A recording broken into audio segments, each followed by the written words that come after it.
बंधु मोहे साधा माते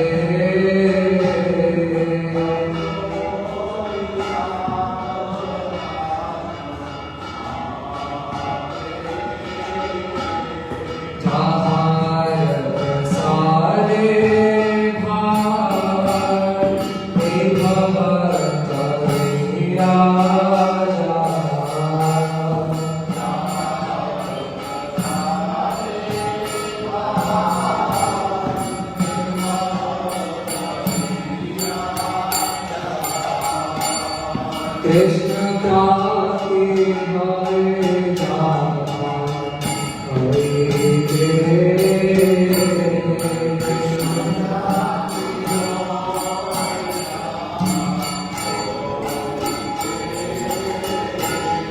गुरु मोहा परमात्मा जिते हरिया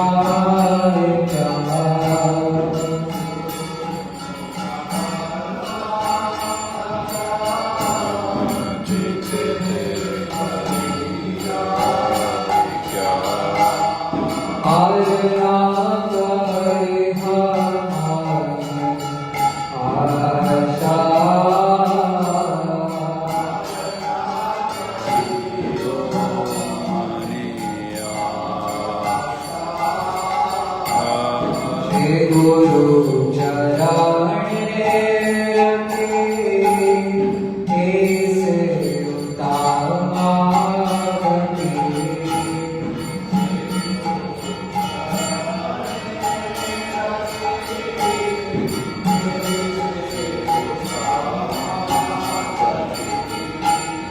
जय प्रसाद पूरे सर्व आशा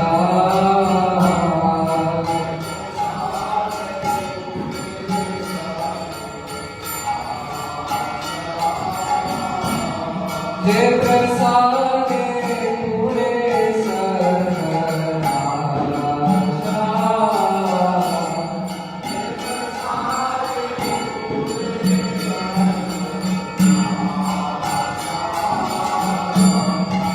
चक्षुरा तेरा है जन्मे जन्मे कहो से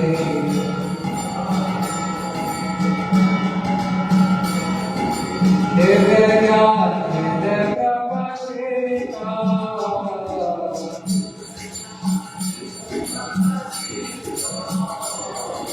वेदांत विद्या अविद्या विनाशया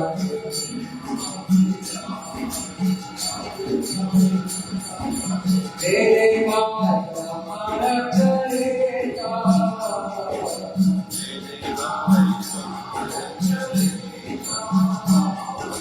तेरे गुरु करुणा से अजान जगाया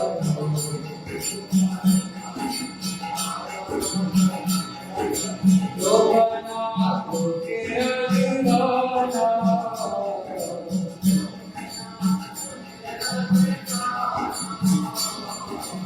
आवा प्रभु करो दया देव पूरे पारा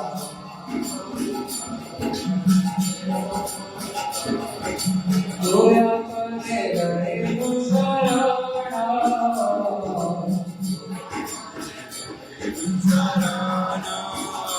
तेरा गुरु देव पतित भावना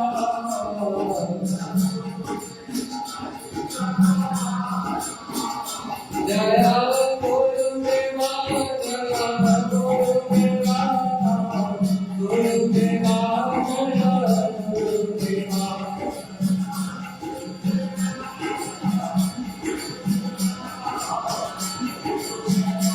जया गुरु देवा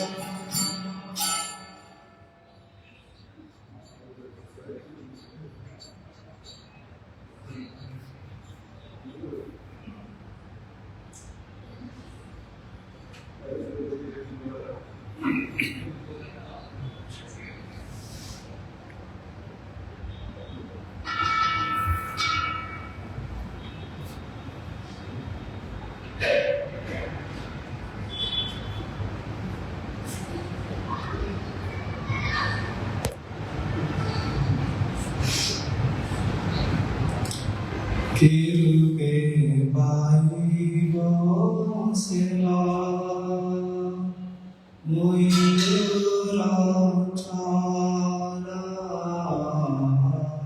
Shri Guru Vaishnava Ki Namai Dhamma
ঠাকুর বৈষ্ণব পাদ আপনির সুসম্পাদ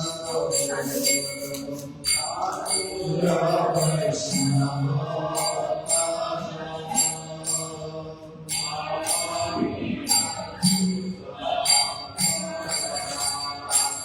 সুনাম ভাই হইয়া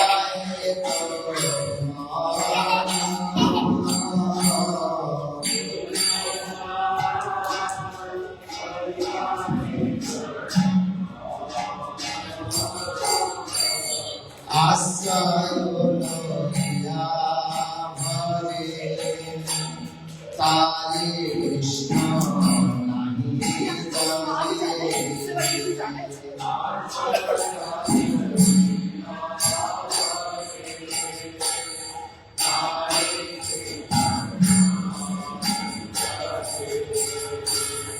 আর সব মারে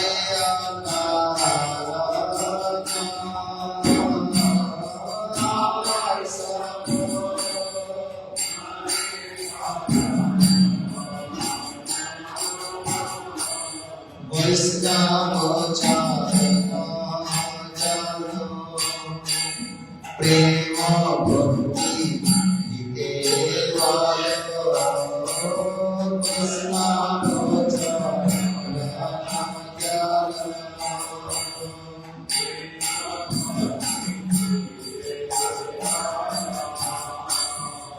আয় প্রিয় নারে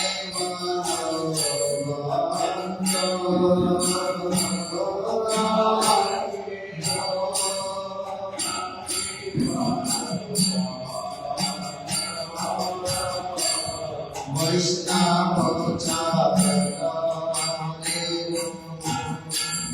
মস্তকে ভূষণ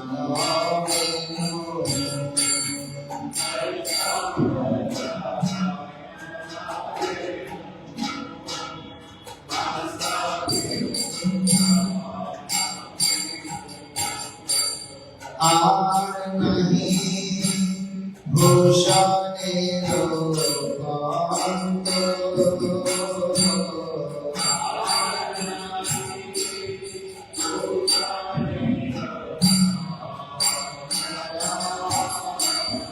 আর নাহি ভূষণের অন্ত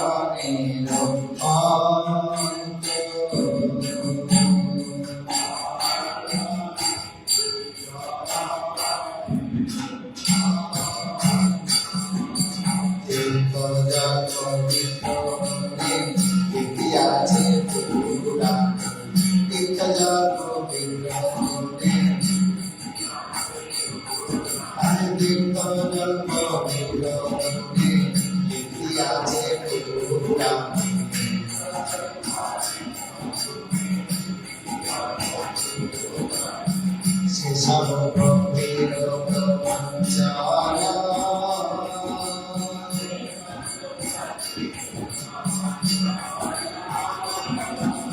বৈষ্ণবের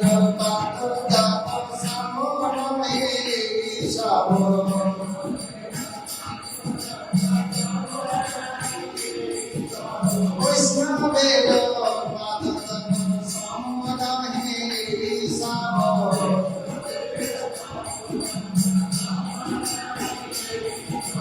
যাতে হয় বঞ্চিত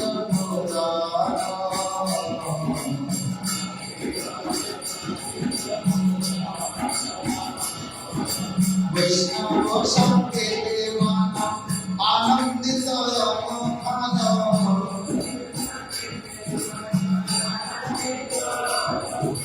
বৈষ্ণব সংকেতে মান আনন্দিত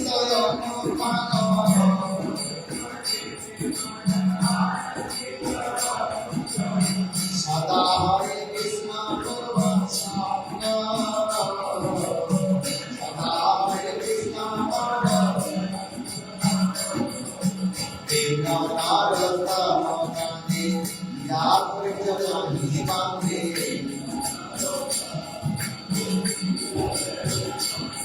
हरे दिनो नारदाने या प्रजनाहि बांधे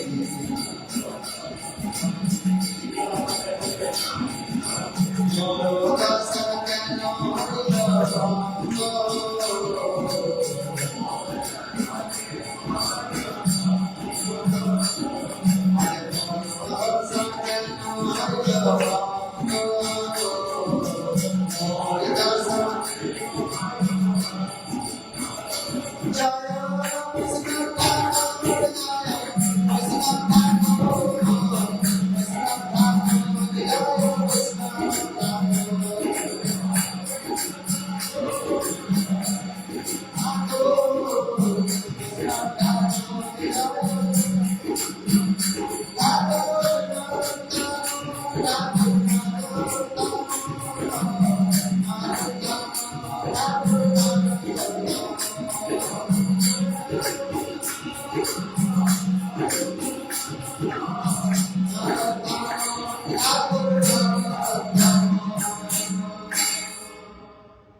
और आगे की शुभ आविर्भाव होती है। कल ना परसों जन्म सप्तमी का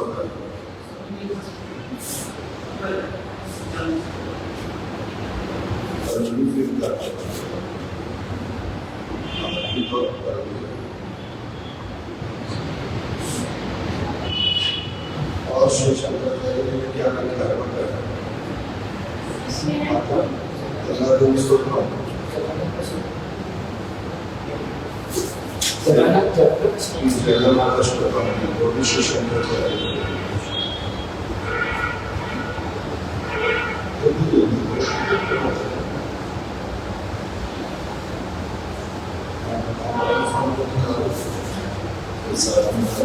आपको आता है गंगा देने का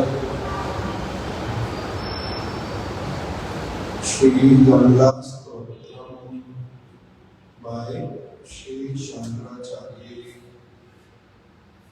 देवी सुरेश्वरी भगवती गंगे त्रिभुवन तारिणी तरल तरंगे शंकर मौली निवासिनी विमले मम मतिरास्तम तव पद कमले।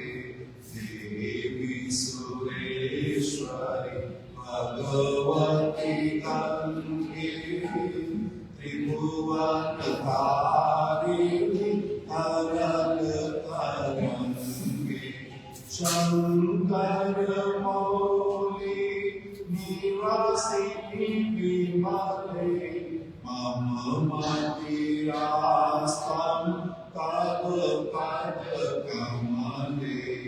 भागीरथी सुखदायिनी माँ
किलतमद्राष्टुं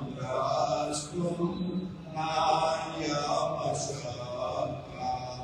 पतितो धारिणि जानमि लङ्गे खण्डित गिरिवर माण्डित भङ्गे भीष्म जनामि खलु मुनिवर्तन्ने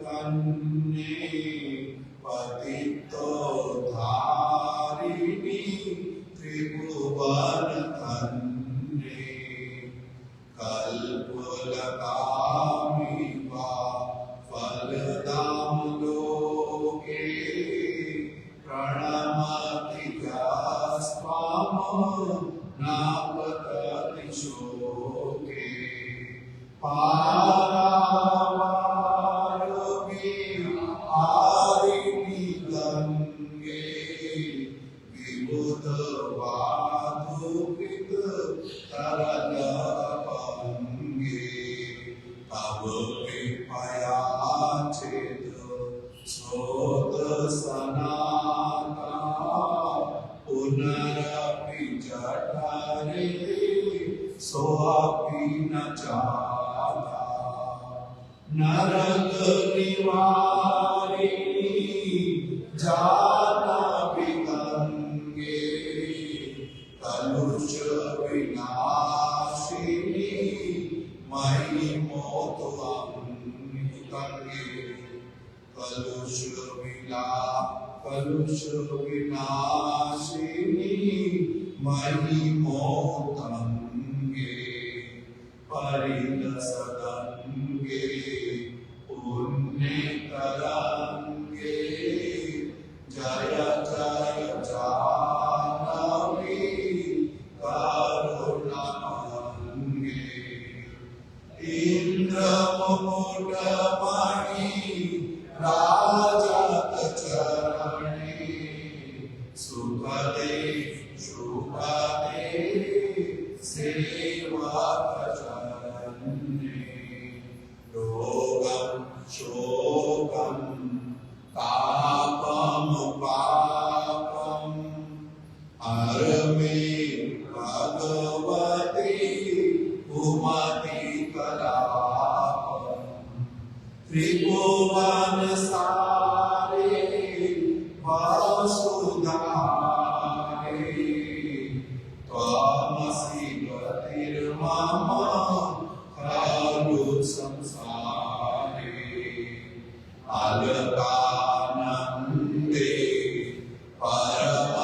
परमानन्दे कुरु मयि करुणां कातरवन्दे तव तटनिकटे यस्य निवासः खलु वैकुण्ठे तस्य निवासः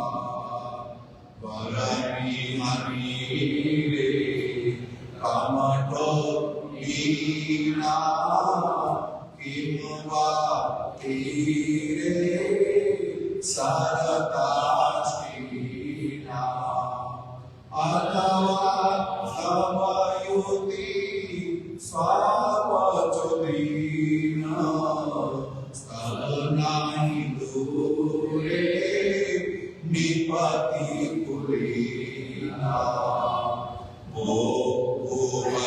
भुवनेश्वरी पुण्ये धन्ये देवी राघवाई मुनिवर्तने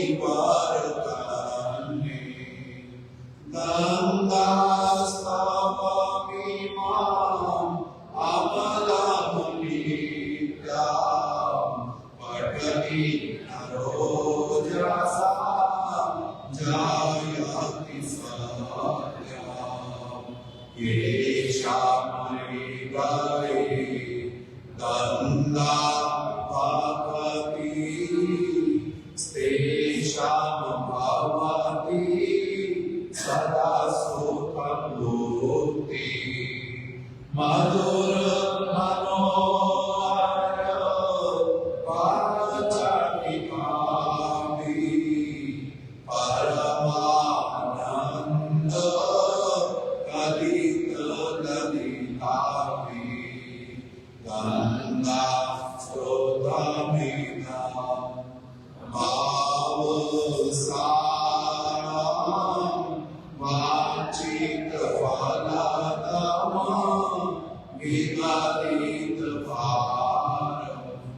शंकर सेवक शंकर रचिता पठति च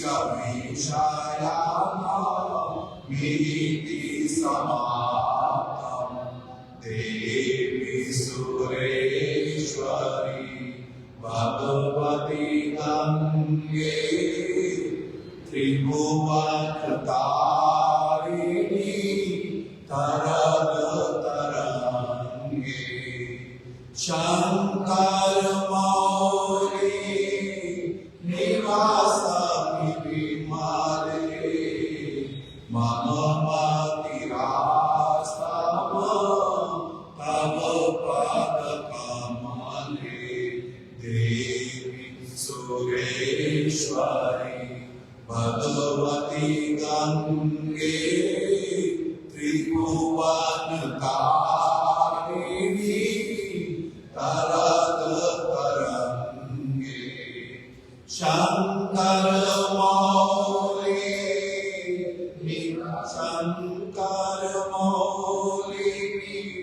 निवासिनी विमले मम मतिरास्तम तव पद कमले जयो गंगा देवी जयो गंगा देवी गंगा देवी जयो गंगा देवी जयो गंगा देवी जयो गंगा देवी गंगा देवी जयो गंगा देवी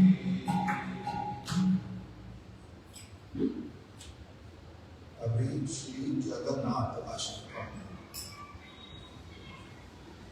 कदाचित् कालिन्दी तटविपिनासं गीतकारो मुदा विरीणानि वदन कमला स्वाद मधुपा रामा शंभु ब्रह्मा अमरपति गणे शाचिता पादो जगन्नाथ स्वामी पथगामी भवतु मे भूते सभ्य वेणु शिरसि संकटिताते दुर्बुलं नेत्राते सहचरिताना जम्बिददाते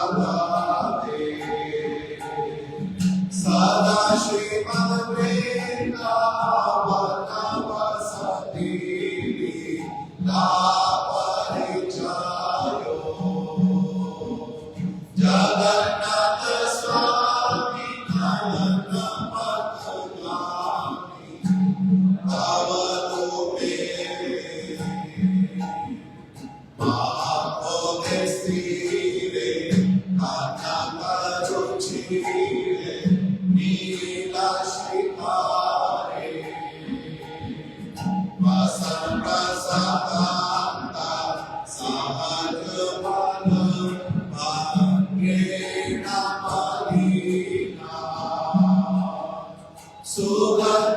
सुगन्धमध्यस्था सकल सुरासे वावसरतो जगन्नाथ स्वामी नयनपथगामी भवतु मे कृपापरवारा सजल जनाना श्रेणिरुचिरो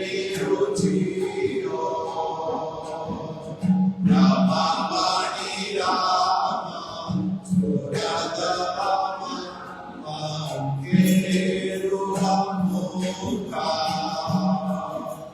सुरेन्द्रयारा श्रुति कर्णशिखा गीतचरितो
Hare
अज्ञानविनाशस्य ज्ञानाञ्जनशलाकया चक्षुरुन्मिलितं येन तस्मै श्रीगुरवे नमः।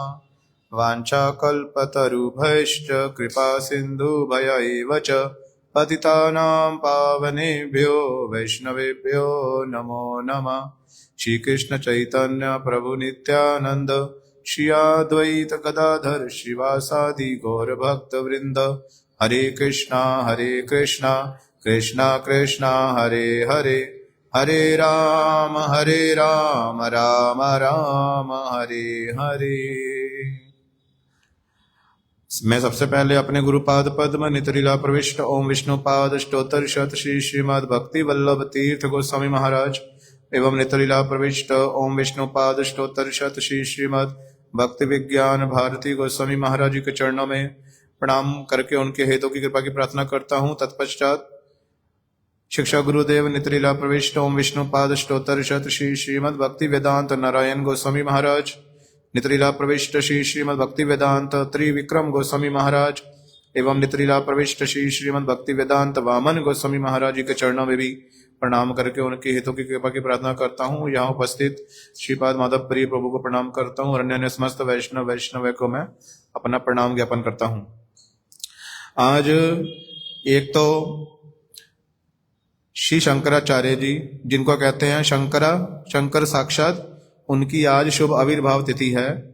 अर्थात शंकर जी ही शंकराचार्य के रूप में जगत में आए भगवान की कुछ इच्छाओं को पूरा करने के लिए, और साथ ही साथ प्रभुपाद जी के एक अन्यतम परिकर और प्रभुपाद जी के जो 18 सन्यासी हैं उनमें से ही एक नितलीला प्रविष्ट ओम विष्णुपाद अष्टोत्तर शत श्री श्रीमद् भक्ति विलास गोस्ती नेमी गोस्वामी महाराज जी का आज शुभ तिरोभाव तिथि है।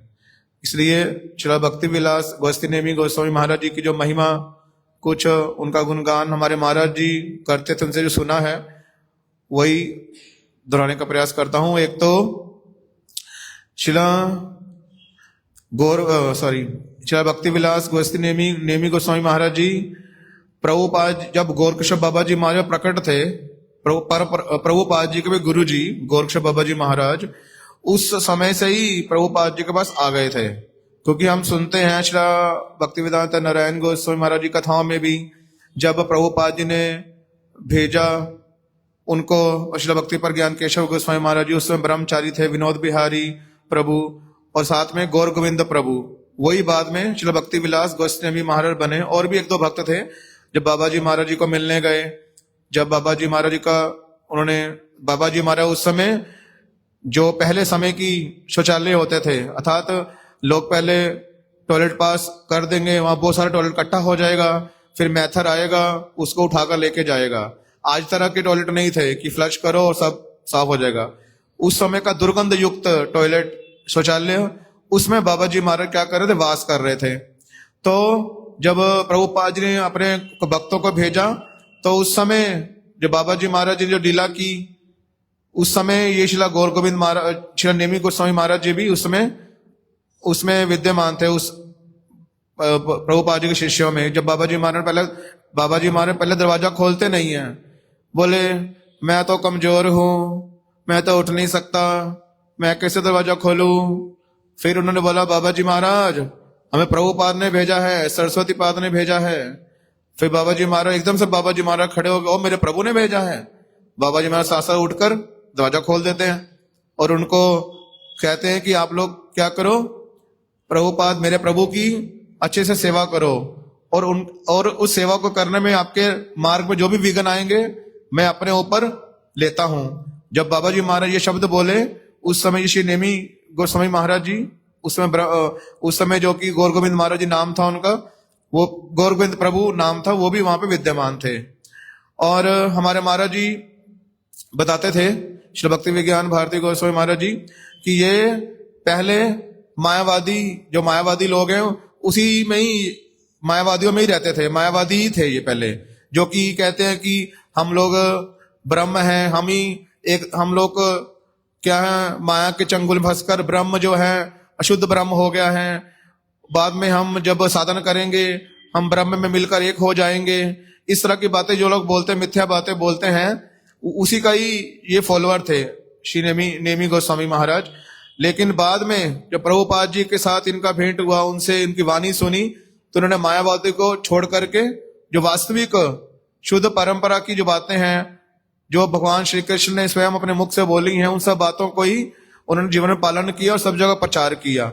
और ये क्या करते थे, बाद में बड़े ही जोर शोर से क्या करते थे, सब समय मायावादियों का खंडन करते थे।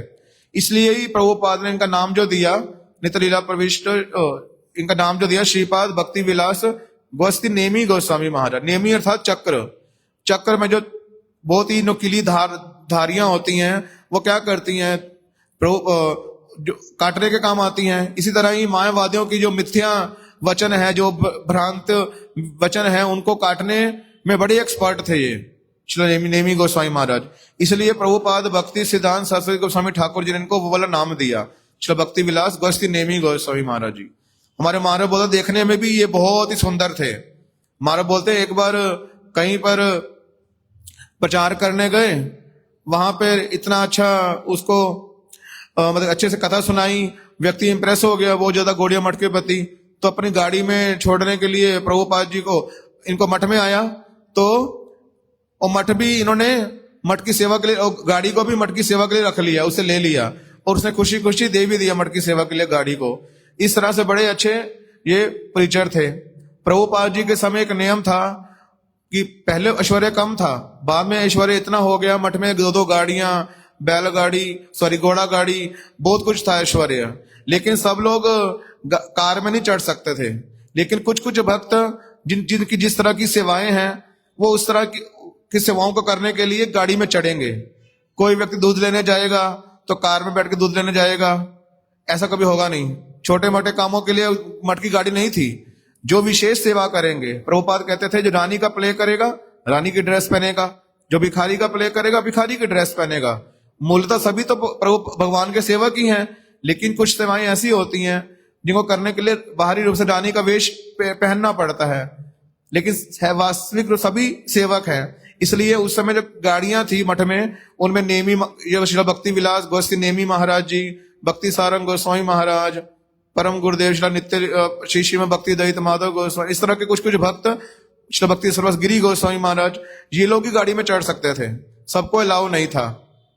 और हमारे परम गुरु जी भी बोलते थे कि अपनी अंतम वाणी में कि जो भिक्षा का पैसा है हमें क्या करना चाहिए, हमें सब समय गुरु जो भी भिक्षा करके लाएंगे हम क्या करेंगे, जो मठ का इंचार्ज है जिसको गुरुदेव ने अपॉइंट किया है उसके हाथ में सारी की सारी वस्तुएं देंगे। कुछ भी पैसा हम अपने लिए इस्तेमाल नहीं करेंगे। लेकिन यदि कोई अच्छे वैष्णव सचमुच में कोई वैष्णव है, यदि उनकी सेवा के लिए भिक्षा के पैसे में से भी कुछ खर्च करना पड़े तो कर देते थे।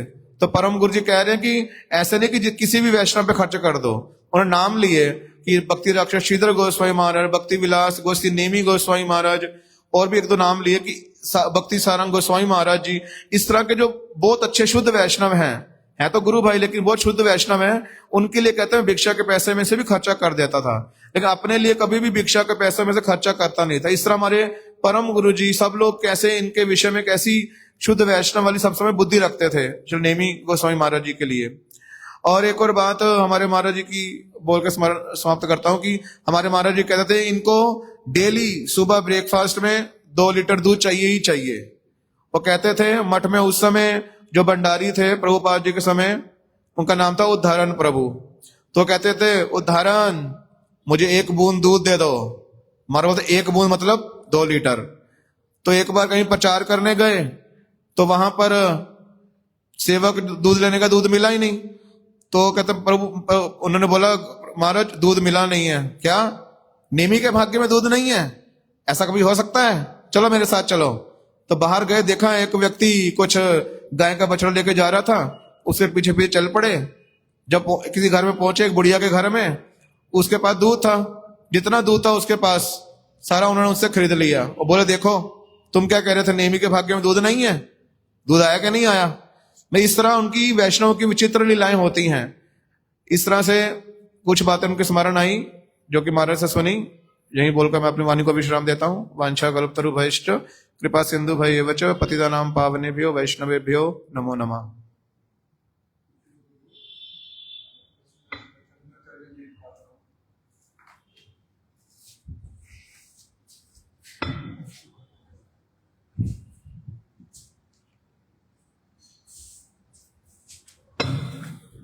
सिद्धांत के विषय में कह दूं जो आर्टिकल जो बीसीसी का आया वो शंकराचार्य जी का विषय सिंपल हिस्ट्री वाला उनका जीवन, हिस्ट्री वाला इसी में जीवन। गुरुवे गौरचंद्राय श्री राधिकाय तदालय कृष्णाय कृष्ण भक्ताय तदभक्ताय नमो नमः। आज श्री शंकराचार्य पाद की भी आविर्भाव तिथि है। जैसे प्रभु जी ने भी कहा कि शंकर शंकर साक्षात श्री शिव जी जो है स्वयं श्री शंकराचार्य पाद के रूप में इस जगत में आए। किसने नाम सुना हुआ है ये वाला श्री शंकराचार्य? आपने सुना हुआ? आपने सुना हुआ? माता जी ने सुना हुआ शंकराचार्य? सुना हुआ? आपने नहीं सुना हुआ? श्री शंकराचार्य जी का बहुत बड़ा नाम है, बहुत बड़ा नाम। 4 स्थानों पर कौन कौन से उनके स्थान है? पूरी या आश्रम बनाए 4 मठ हैं? श्रृंगेरी, जगन्नाथपुरी, इधर बद्रीनाथ, द्वारिका, उधर बद्रीनाथ। ये जो सारे स्थान हैं ये श्री शंकराचार्य जी ने प्रकटित किए थे। कौन सा? बद्रीनाथ, फिर गुजरात में द्वारिका, इधर उड़ीसा में जगन्नाथपुरी, दक्षिण भारत में श्रृंगेरी। उसके साथ में आसपास में भी और स्थान है, मैं भूल गया हूं उसका विशेष नाम। तो ये जो शंकराचार्य जी हैं, बहुत जो अभी लोग बोलते हैं ना शंकराचार्य हैं, ये शंकराचार्य हैं, कभी कभी टीवी में आता है, अलग अलग जगह पर आता है उनका वो ये शंकराचार्य, इनके नाम पर ही सबका नाम आगे क्या रख देते हैं? शंकराचार्य। किंतु वास्तविक शंकराचार्य जो सर्वप्रथम शंकराचार्य, बाद में अभी जो बैठते हैं उनकी गद्दी पर बैठते हैं, इसलिए उनका नाम सबका अभी शंकराचार्य होता है। नहीं तो ऐसे मूल शंकराचार्य जो हैं आज उनका शुभ आविर्भाव तिथि, जन्म उत्सव है, इसीलिए बहुत विशेष दिवस है ये शंकराचार्य जी। जो लोग थोड़ा थोड़ा जो है ठीक ठीक रूप में जो आत्मा की बात को, वेद की बात को, वेदांत की बात को जो समझते हैं, समझना चाहते हैं, वो सारे लोग ये शंकराचार्य जी का नाम बड़ी अच्छी तरह से जानते हैं कि उनका नाम सुनने मात्र से ही जैव धर्म में आया। सबसे पहले अध्याय में श्री भक्ति विनोद ठाकुर जी ने लिखा, जैव धर्म में उनका जैसे ही पहले अध्याय में नाम आया तो उसमें बाबा जी महाराज उन्होंने जैसे ही सुना श्री शंकराचार्य, एकदम से मस्तक नीचे करके हाथ जोड़ करके प्रणाम किया बड़ी श्रद्धा के साथ में, शंकरो शंकरा शंकरो साक्षात। जो शंकराचार्य जी हैं ये कौन है? साक्षात शंकर, अर्थात भगवान जो शंकर हैं वही शंकराचार्य जी के रूप में प्रकटित हुए। और इन्होंने, हमने अभी 2 अष्टक पढ़े थे, एक गंगा देवी का, दूसरा जगन्नाथ अष्टकम। गंगा को क्या नाम है, शंकर जी अपने मस्तक पर धारण करते हैं ना गंगा को, तो इसीलिए इन्होंने गंगा अष्टकम, अष्टकम तो नहीं था, 14 श्लोक थे, स्तोत्रम, हैं गंगा स्तोत्रम, गंगा स्तोत्रम, 14 श्लोक उसमें, तो वो उन्होंने शंकराचार्य जी ने लिखा था। श्री जगन्नाथ देव का अष्टकम भी लिखा, और बहुत विशेष आचार्य, ये उनका स्वरूप है थोड़ा थोड़ा। अब ये शंकराचार्य जी, उनका आज जन्म उत्सव, शुभ आविर्भाव तिथि है।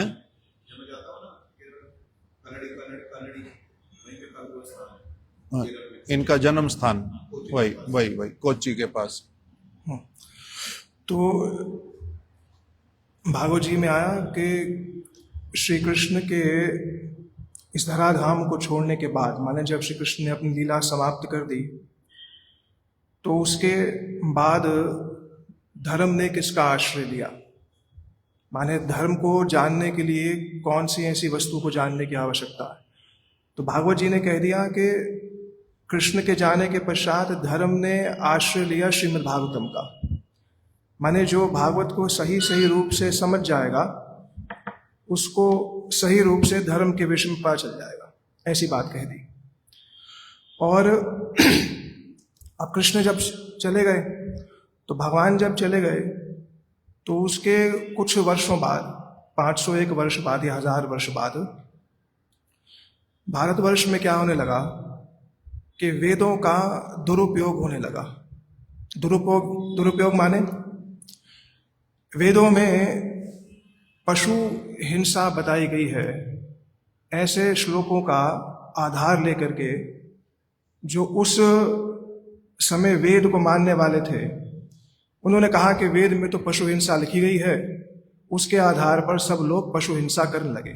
वेद में पशु हिंसा लिखा नहीं, देखो उसमें कहा गया कि ऐसे वाले योग्य लोग होते थे, ऐसे वाले योग्य लोग होते थे, जैसे किसी गाय को किसी ने देखा कि ये गाय बहुत बूढ़ी हो गई है और चल भी नहीं पा रही, इसको कोई बहुत अधिक व्याधि हो गई है और कष्ट पा रही है, उसके लिए क्या कर सकते थे? ऐसे वाले मंत्रों का उनके पास में शक्ति था जिससे वो उसको मार करके साथ ही साथ में नया जीवन दे देते थे, जीवित कर देते थे। तो और किस प्रकार से ये क्षत्रिय लोग इत्यादि जो हैं वो आखेट इत्यादि करते हैं, पशुओं का वध करते हैं, कैसे किया जाता है वध और कौन उसको ग्रहण कर सकता है, अलग अलग प्रसंग उसमें आए हैं। किंतु उद्देश्य पशु हिंसा नहीं था, बल्कि उनका कल्याण था। किंतु जो दुष्ट लोग, उन्होंने क्या करना, उन्होंने अच्छी बात जो लिखी हुई उसका ठीक ठीक अर्थ नहीं लेकर के अपने स्वार्थ के लिए उसका दुरुपयोग करते हैं। इसीलिए उसको फिर कहा गया, वो लोग क्या करने लग गए, वो लोग जीवित नहीं कर सकते किसी पशु को, किंतु उनको मार करके खाने लग गए। तो इसीलिए कहा गया कि ये दुष्ट लोग उस समय बहुत सारे हो गए जो क्या करने लगे, पशु हिंसा करने लगे। जैसे सरकार ने, कल मैं किसी से बात कर रहा था, सरकार ने विधवा पेंशन लगाई है, जितने भी पैसे देते हैं, मेरे को तो ठीक से पता नहीं, विधवा पेंशन लगाई है। तो अभी जो विधवा पेंशन लगाई है, कौन सी विधवाओं के लिए लगाई है? कौन सी विधवाओं के लिए? जिनका अपना पुत्र नहीं है, जिनके पास में धन संपत्ति नहीं है, जो कष्ट पाते हैं बहुत अधिक, उस प्रकार की विधवाओं के लिए लगाई है।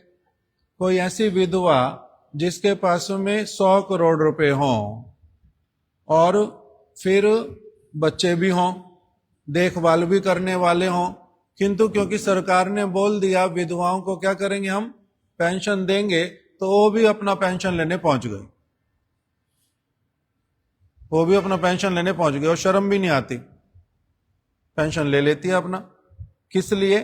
मन के भीतर में धन के प्रति ऐसा लोभ है, मरने की कगार पर होने पर भी सरकार से फिर भी जितना ले सकती हूं ले लूं, मैं मिल रहा है, जब फ्री में मिल रहा है, तो इसको क्या कहते हैं, दुरुपयोग करना, दुरुपयोग।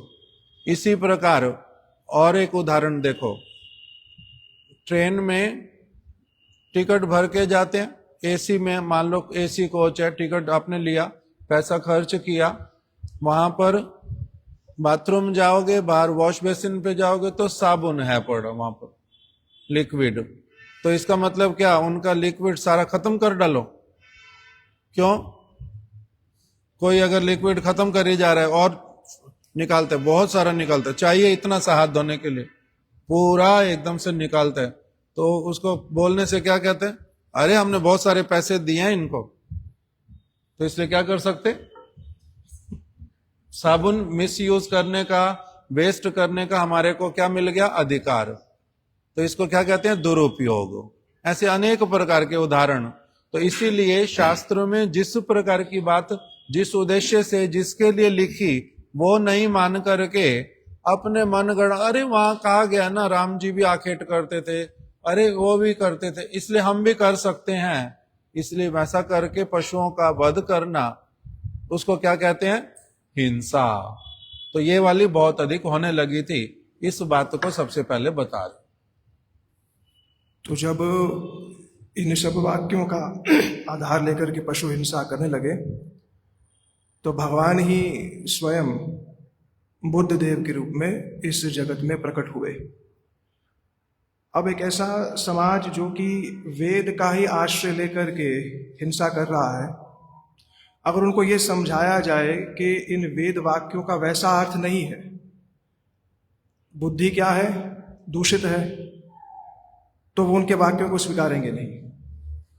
वेद में लिखा है, पर किस कारण से लिखा है, किसके लिए लिखा है, हर वाक्य हर किसी के लिए नहीं है। वेद अधिकार वेद के हिसाब से वाक्य लिखता है।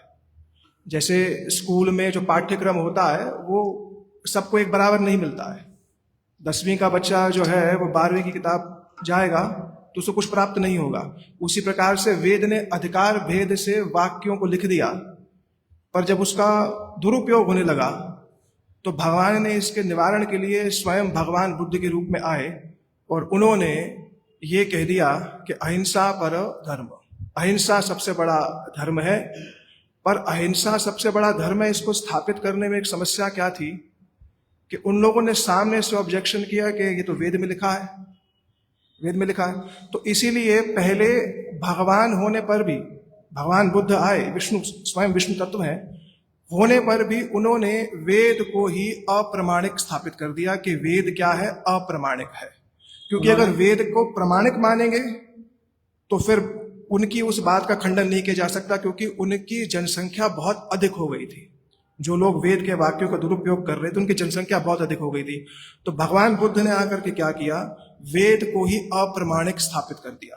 माने वेद भारत में रहा ही नहीं, जिस वेद के माध्यम से भगवान की प्राप्ति होनी है, भारत करीब करीब 600 या 800 वर्ष तक वेद यहां पर था ही नहीं। वेद नाम की कोई वस्तु नहीं थी।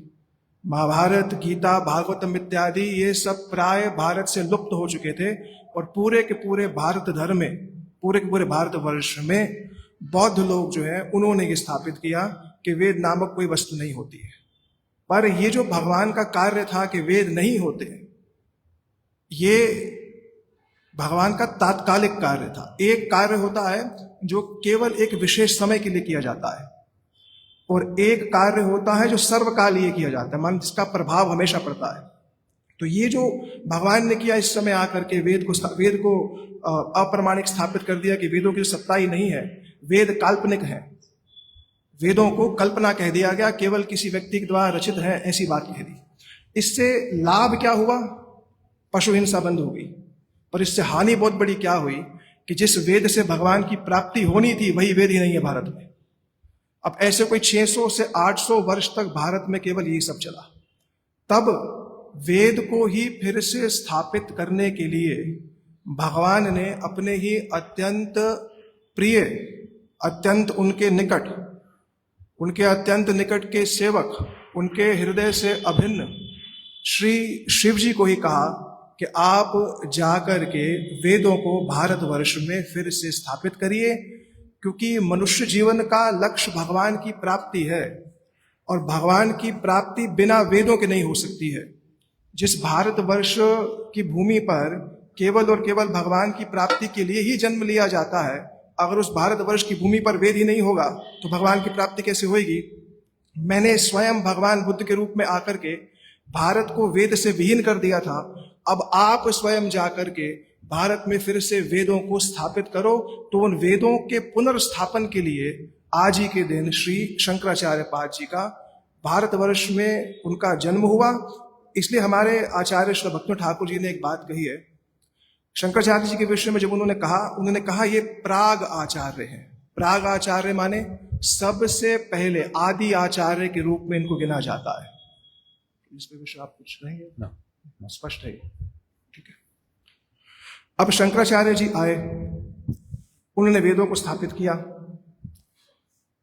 पर वेदों को पूर्ण रूप से ऐसे समाज में स्थापित ही नहीं किया जा सकता जो वेद की सत्ता ही नहीं मानते। ये सारा का सारा क्रम विकास है। जैसे हमारी जो योनियां भी अगर आप देखोगे, योनियां भी एक प्रकार का क्रम विकास है। उसी प्रकार से ही मनुष्य की चेतना क्रम विकास होती है, धीरे धीरे करके उन्नति होती है। तो एक समाज जहां पर वेद नहीं थे वहां पर अब वेद को फिर स्थापित करना है।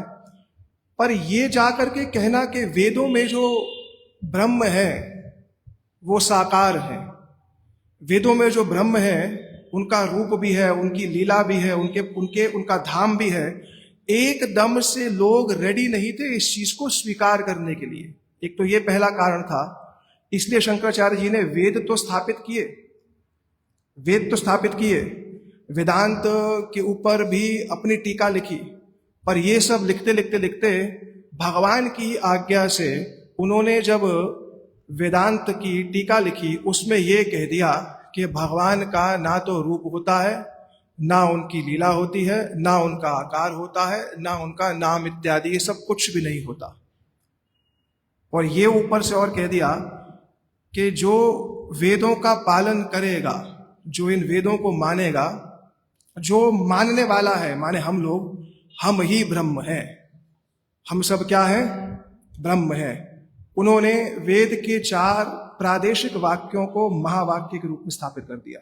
प्रादेशिक वाक्य किसे कहते हैं? वेद में कहीं अलग अलग स्थानों पर वाक्य कह दिए, जैसे मानो सोहमस्मि, मैं ही वही हूं, सोहम इत्यादि, मैं ही ब्रह्म हूं, ऐसी बात कह दी। पर ये जो वाक्य हैं ये प्रादेशिक वाक्य हैं। प्रादेशिक वाक्य ये किसी कारण से वहां पर प्रयोग किए गए थे। शंकराचार्य जी ने इस वाक्य का आधार लेकर के अच्छा काम तो क्या किया? वेद स्थापित किए, पर पूर्ण रूप से वेदों के अंदर भगवान का रूप भी है, लीला भी है, आकार भी है, ये सब उन्होंने स्थापित नहीं किया। ये सब स्थापित नहीं किया और ये कह दिया कि जीव ही जो क्या है? ब्रह्म है, जीव ब्रह्म है। ये बात उन्होंने स्थापित करी और उन्होंने कहा कि जैसे समुद्र की लहरें हैं, इसको एक उदाहरण से समझो।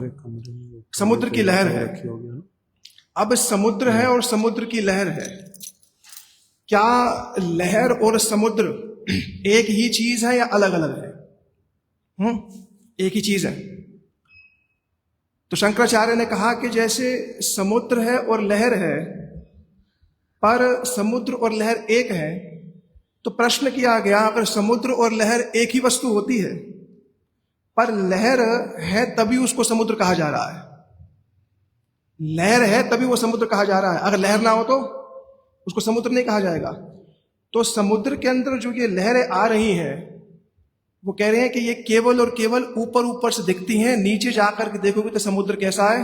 बिल्कुल शांत है और कुछ नहीं है। तो उन्होंने एक ये तर्क दिया कि इसी कारण से जीव जो है, हम लोग जो है वो भगवान ही हैं, हम लोग क्या हैं, भगवान ही हैं।